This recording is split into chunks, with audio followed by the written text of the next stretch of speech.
العالمين الحمد لله رب العالمين والعاقبة للمتقين ولا عدوان إلا على الظالمين اللهم صل صلاة تخرجنا بها من ظلمات الجهل والوهم وتكرمنا بها بنور العلم والفهم وتوفر لنا بها مشكلة إنك تعلم ولا نعلم إنك أنت علام الغيوب سبحانك لا علم لنا إلا ما علمتنا إنك أنت العليم الحكيم ولا حول ولا قوة إلا بالله العلي العظيم.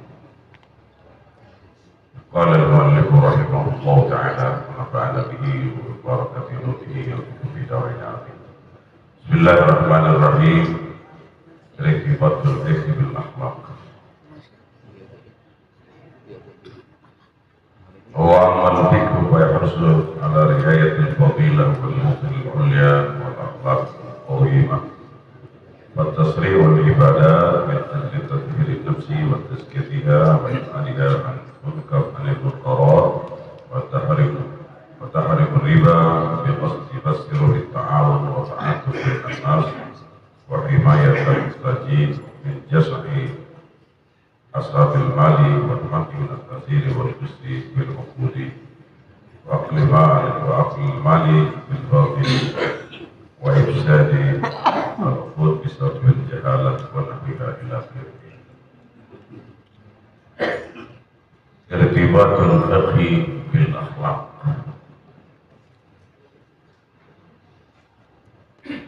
Fikih adalah sebuah aturan yang datang dari Allah Subhanahu wa Ta'ala, baik di dalam urusan-urusan al-ubudiyah, urusan ibadat yang menyangkut hukum min Allah, namanya fikih, ataupun yang berkaitan dengan urusan hukum min Allah antara kita, para manusia, bagi dan perempuan, pedagang, petani, karyawan, semuanya ada aturan dari dalam fikih. Maka tidak terlepas daripada ikatan akhlak. Orang laki kita ke masjid kerebong aja gitu, pakai kain satu kerebong, bayang Jumat apa, sah nggak? Tapi bisa kita lakukan? Ya malu kan kita. Ustaz katanya udah miringnya begitu, nggak bisa. Jadi dia terkaitan dengan akhlak. Satu fikih, satu aturan fikih, baik yang hablum minallah ataupun hablum minan nas, tidak akan pernah terlepas daripada aturan akhlak. Seperti contoh tadi, kita sembahyang kayak pemain pakai kain dan di dasar tutup dengkul untuk besar merah sudah. Itu secara fikih segitu, secara fikih cuma segitu, tapi ada akhlaknya. Mau mana Ustaz? Mau masjid terus rebong aja. Emang kegasan bukan? Wah ini bukan masalah gasahnya, masalah akhlak. Sampai kepada urusan kita mandi, walaupun kita di kamar mandi sini kita telanjang, kalau tapi secara akhlak bagus banget. Kita tidur sama bini, kita tidur sama bini. Dia mau namanya tidur gelap dari sama bini kita. Nabi bola muda atas turun, mesti kita tutupi juga secara akhlaknya. Sampai kepada urusan kita berdua pun, ataupun sendiri di kamar mandi, sendiri ini nggak apa-apa. Emang sama Allah Subhanahu wa Ta'ala kita nggak punya akhlak? Emang mau malaikat kita nggak punya akhlak? Terikat di dalam urusan sampai kepada urusan pribadi. Di al-fikru murtabitun bil akhlaq. Fikih ini sangat terikat dengan urusan akhlak. Aturan-aturan ibadat sekalipun itu tetap akan mengiringi akhlak ataupun urusan muamalah. Gimana berinteraksi kepada kita dan sebagainya. Ini kadang-kadang ya kita sudah cara kita sudah mulai kayak orang-orang barat gitu kan. Padahal kita umat yang sejengkal dalam kehidupan ini ada aturannya, baik aturan fikih ataupun aturan akhlak. Baik aturan fikih ataupun akhlak. Oke, kita disunatkan makan pakai tangan. Kita makan satu nampan berdua, tapi tangan kita kotor. Tangan kita bawa baju aja. Adalah aturan akhlak. Kita makan sama orang-orang yang elit gitu kan.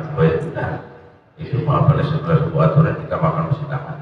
Terkadang kita makan mesti pakai sendok, terkadang kita makan mesti kita menjaga akhlak umat Islam begitu. Jangan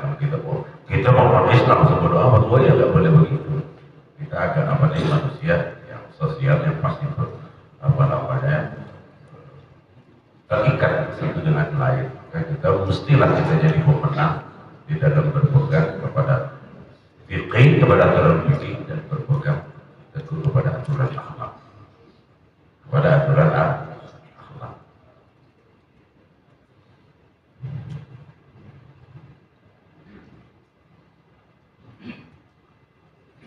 Maka amal fikih harus ala riayatil fadilah. Fikih adalah mengatur tentang keutamaan dalam urusan-urusan ibadat. Ya. Yang pertama aturan adalah sah dan tidaknya, yang kedua baiknya. Kalau diambil ulama-ulama ilmu tasawuf, ulama-ulama kita bahasakan bahasanya dengan urusan tasawuf. Boleh kita gondrong, boleh kita kuku panjang, tapi segala aturan tasawufnya kita pakai, maka apa namanya, boleh kita pakai sorban, pakai buat Vespa, boleh, tidak ada masalah. Tapi apa namanya, ada aturan yang layak.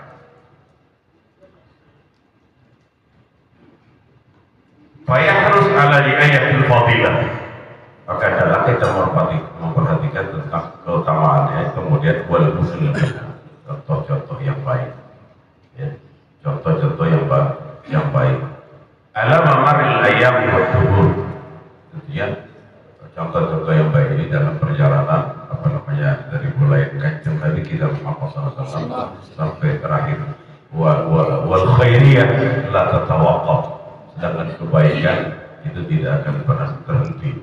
Jadi dia apa namanya, mungkin saja baik di mana satu tempat, enggak baik di mana satu tempat. Baik di mana satu tempat belum tentu baik di mana satu tempat. Ya kalau orang Arab biasanya kalau ketemu orang itu pegang kepalanya, itu tidak menghormat. Kalau kita melonjong amat orang ya kan gitu. Jadi ada kebaikan itu bisa baik di mana satu tempat, tidak baik di mana satu tempat. Jadi kita akan apa namanya, agama Islam adalah agama yang paling apa namanya bisa diterapkan di kulli zaman itu makan itu di mana tempat saja. Ya maka apa namanya, aturan fikihnya ketat. Aturan fikih adalah sawabit, nggak bisa berubah. Orang sholat di mana saja begitu. Ya. Orang sholat di mana saja di planet ini yang ada Islam ya pasti rakaatnya, rukunnya, sujudnya sudah standar semuanya. Apabila dalam kondisi salimul fitnya, artinya dalam kondisi sehat, diri, rukunya begini, sujudnya begini, semua serupa. Semuanya serupa. Nah, begitu pakaiannya baru beda. Begitu pakaiannya baru beda. Saya pernah sembahyang di Pakistan, pakai baju batik, ada gambar burung, ada gambar buaya kan begitu. Dari tahun depan ditarik ke belakang, ya kita sadar bahwa sebenarnya apa namanya, baju saya ini artinya menggoda banyak orang.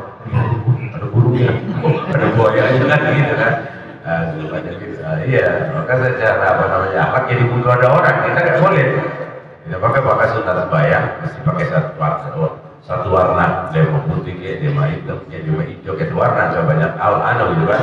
Kalau pakai baju batik mah, ya sangat bisa sah, betul-betul kalau bajunya bersih, tetapi menggoda orang. Maka seperti baca-bacaan yang di depan nggak ada baca-bacaan. Jadi kadang-kadang kita sholat secara hukum nggak ada masalah. Apa bacaannya? Ya kita mikirin itu, kita mikirin apa bacaan, ada bacaan jadi Quran sama bagus ini ada. Nah kalau yang bilang asli, masa itu supaya pada mental, itu aturan. Jadi urusan sebuah ibadah maka tidak akan lepas daripada bimbingan akhlak dalam apa namanya prakteknya. Dalam prakteknya. Innamal umumul akhlaq ma baqiyat baik zahabat akhlaq. Dan nilai-nilai inilah yang terus harus dipertahankan secara apa namanya adil, dua-duanya. Secara fikihnya iya, gitu kan? Secara fikihnya iya, secara akhlaknya juga iya. Tidak boleh apa namanya dipisahkan satu yang dengan yang lainnya.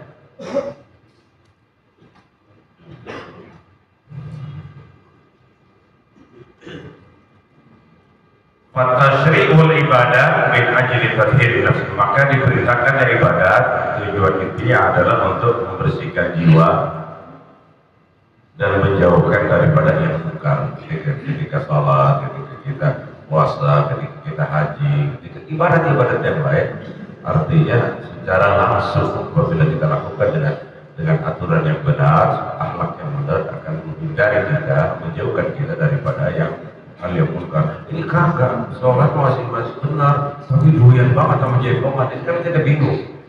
Ini kan kita bingung. Tapinya sholatnya benar, tapi ngomongnya kotor dulu. Nah, ini yang kita bingung. Apa yang gak benar ini? Dia sholat tapi omongannya masih, lidahnya masih kayak gacor. Hal-hal yang semacam itu tidak boleh. Artinya ketika sholat memang ada kurangnya dia. Ada kurangnya. Sholatnya secara surut dan arkan benar, tapi akhlaknya dari ikuti. Jadi maka masihlah terjadi pada dirinya bahwasanya subur di mana dunia-dunia yang gelap semacam itu. Itu dalam urusan ibadah.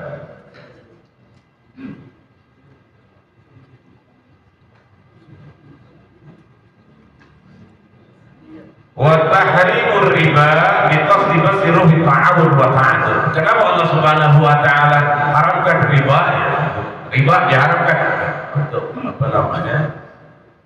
libas untuk memberikan kepada manusia ini, kepada kita ini, kepada umat Islam ini, akan nilai-nilai tolong menolong dalam agama. Kalau pakai riba kan artinya ya baik rentenir atau apa sama saja, artinya mencekik orang. Sedangkan dalam agama adalah wa ta'awanu 'alal birri wal taqwa. Jadi belum kena gitu ya. Maka al-Islamu laisa min tilkal qadayal makruhah. Islam itu bukan satu aja puasa benar dan puasa, enggak, semuanya harus benar. Semuanya harus benar dan diiringi dengan akhlak. Baru bisa komplit. Kadang-kadang sebaik apapun ibadat kita, kalau akhlaknya bejat. Sebaik apapun ibadat kita, mau haji kita, mau umroh kita, kalau udah haji bukan banyak, udah kelihatan khusyuk banget, pulangnya masih nggak benar, itu benar-benar artinya. Benar-benar ya memang semua itu pakai proses gitu ya, dan prosesnya ada yang puluhan tahun. Kata sebagian ulama, maras dulu qiyamul lail isrina sana walau ajib halawataha fasatuha isrina wajadtuha. Aku melakukan ibadat salat malam 20 tahun, belum juga rasa manis, masih pahit saja. Udah 20 tahun kagak berhenti sembahyang malam masih pahit. Aku tambahin lagi 20 tahun baru enak. Nah ini baru 2 hari kelihatan Ramadan udah khusyuk banget, bohong. Baru 2 hari Ramadan udah enak banget ya, bohong. Ulama-ulama udah 20 tahun malam aja di halawatah. Nah, saya belum merasa enak. Pas itu istrinya, aku tambahin lagi 20 tahun baru aku rasakan enak. Baru manis rasanya. Orang pada baru 2 kali udah nikmat. Bohong itu mah. Itu mah bohong. Itu belum dapat belum. Enggak ada ngaji kayak kita apa belum ada yang rasanya manis.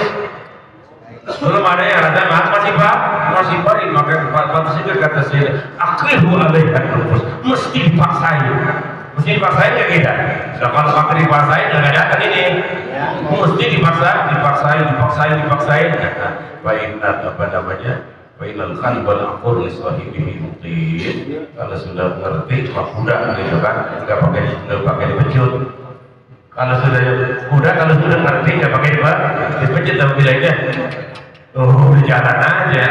Kalau kita maka agak mesti dipecut mulu. Setiap minggu dipecutin masih ada halangan, ada halangan. Emang masih belum manis. Ibadat untuk kita itu belum manis, masih dipaksa. Akrihu alaihan, mesti kita paksain, banyak ntar udah jinak. Nah maka kuda kalau sudah ngerti nggak pakai dipecut. Bahasa dulu aja, kita tangkap aja begitu, jalan aja dia udah jiwa manusia pun seperti itu. Nah, sedikit lagi ya.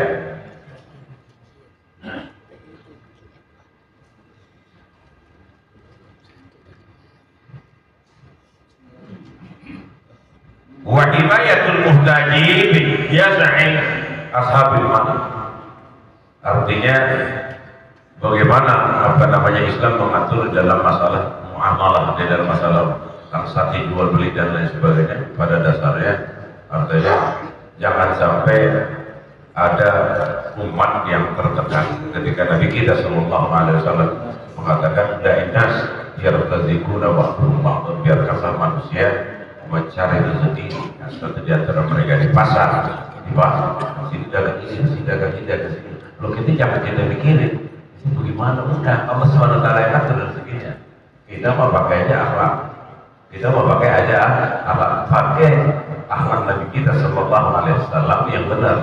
Maka ada cerita orang pedagang juga dengan pedagang madu. Orang-orang pada banyak datangnya ke tempat orang pedagang juga, orang juga dagang madu, orang apa sih katanya? Lalu dagang madu yang manis-manis, orang pada datangnya pada tempat lu berarti yang dagang juga kan gitu. Enggak, kata tukang juga, wa innani abikul khalla bilisanin min asalin. Saya walaupun dagangan saya juga, tapi lidah saya, ngomong saya kayak madu. Orang jadi pada kumpul, pada datang, ibu-ibu dan sebagainya. Bu, kalau suka itu bukan lagi buat laki-laki, ibu-ibu kan betah di rumah, udah datang ibu-ibu semuanya, kan begitu. Lalu tukang madu kagak, dagangannya madu, teman omongannya kayak juga, orang kagak datang, ibu-ibu kagak datang, bapak-bapak kagak datang. Begitulah akhlak itu muqaddamakan sebagian daripada ulama syariat salah satu syariat kita atau Islam kita ini diambil daripada 3 perkara: aqidatul wa syariatul akhlak. Aqidah, syariat, akhlak. Kumpul 3-3-nya beres. Kumpul 3-3-nya beres. Ada jam 6:15. Allah Subhanahu wa taala. Assalamualaikum.